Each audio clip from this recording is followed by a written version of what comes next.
গলা কেটে দিলেও আমরা আত্মসমর্পণ করার লোক না, আমরা লড়াই করার লোক। আপনারা জানেন 3 তারিখে আমাকে ইডি একটা সামান পাঠিয়েছিল এবং আমাকে 15 তারিখ সশরীরে উপস্থিত হওয়ার জন্য কি হচ্ছে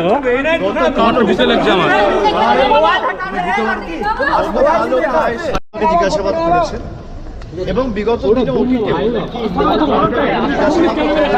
কেসে আমাকে শেষ ডাকা হয়েছিল 2023 সালের নভেম্বরে। আমি তখনও এসেছিলাম, তার আগে সেপ্টেম্বরে ডাকা হয়েছিল, আমি তখনও এসেছিলাম। আমাকে দিল্লিতে দুবার ডাকা হয়েছে, আমি গেছি, আমি সিবিআইয়ের অফিসে গেছি, সব মিলিয়ে প্রায় 10-12 বার কেন্দ্রীয় তদন্তকারী সংস্থাদের সামনে উপস্থিত হয়েছে। আমার সামর্থ্য অনুযায়ী যতটুকু সাহায্য সহযোগিতা করা, যেগুলো তাদের জ্ঞাতার্থে আনার প্রয়োজন, যে প্রশ্নগুলো আমাকে করেছে আমি এবং তারা তাদের কাজ করছেন। রাজনৈতিক প্রেসার আছে না আছে আমি সেটা যাব না, তার কারণ বিজেপি নিয়ে যত কম বলা যায় তত ভালো। একদিকে দল ভাঙানির খেলা, আর একদিকে বিরোধী শক্তি যারা লড়াই করছে মাথা নত না করে তাদেরকে কি করে দমানো যায়, তাদের ধমকানো যায়, চমকানো যায়, তাদের ভেঙে গুড়িয়ে দেওয়া যায়, কার্যত বিরোধী শূন্য করে দেওয়া যায় পশ্চিমবঙ্গকে, সেই চেষ্টাই গত 1 মাস ধরে করা হয়েছে।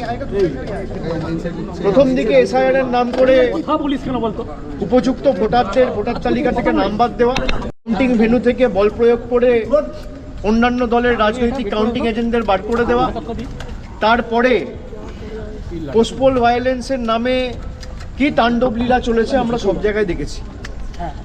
বিরোধীরা যাতে বিরোধী দলনেতার স্বীকৃতি না পায় সেই নিয়ে ষড়যন্ত্র, কনস্পিরেসি, দল ভাঙানো, এমপি ভাঙানো, এমএলএ ভাঙানো, এইসব করে কোনো লাভ নেই।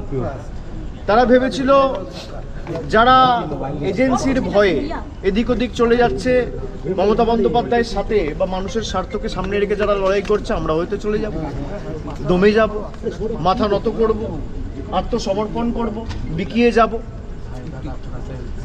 আমাদের গলা কেটে দিলেও আমরা আত্মসমর্পণ করার লোক না, আমরা লড়াই করার লোক। আমাকে যতবার ডেকেছে আমি বিগত দিনেও এসেছি, আমি আগামী দিনেও আসব। যে কেস নিয়ে আমাকে ডাকা হয়েছে,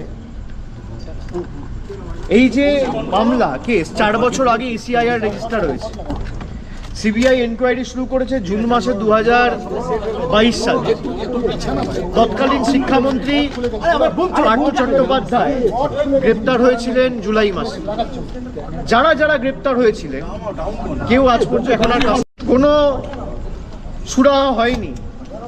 যাদের চাকরি পাওয়ার কথা ছিল, আমরা সকলে চেয়েছিলাম প্রক্রিয়া যত তাড়াতাড়ি সম্ভব হয়ে উপযুক্ত ব্যবস্থা নিয়ে মেধাযুক্তদের তালিকায় কোনোভাবে নাম তুলে যথাযোগ্যভাবে এই চাকরির প্রক্রিয়াটা একদম ট্রান্সপারেন্ট ভাবে করা হোক।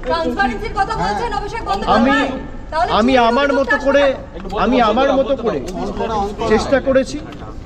যখন যেখানে আমাকে যা প্রশ্ন করেছে আমি তার উত্তর দিয়েছি এবং আগামী দিনেও তারা যদি আমাকে ডাকে, আমার যদি কোনো পূর্ব নির্ধারিত কর্মসূচি না থাকে, আমি নিশ্চিতভাবে